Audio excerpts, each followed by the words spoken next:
Vítajte, milí diváci. Teraz vám niečo poviem o goniometrických funkciách v rovnostrannom trojuholníku. To znamená, že máme trojuholník, ktorý má dve odvesny preponu a platí, že sinus alfa je definovaný ako pomer protiľahlej odvesny k prepone. Čiže B lomeno C kosinus alfa rovná sa pomer priľahlej odvesný k prepone, čiže A lomeno C, sinus na druhu plus kosinus na druhu alfa rovná sa 1.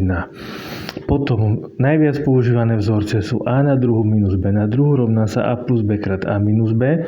A plus B to celé na druhu rovná sa A na druhu plus 2AB plus B na druhu. A minus B to celé na druhu rovná sa A na druhu minus 2AB plus B na druhu. Tangens alfa je definovaný ako pomer sinus alfa ku kosinus alfa. Kotangens alfa rovná sa kosinus alfa predelený sinus alfa a tangens krát kotangens rovná sa 1. Takže to sú základné vzorce.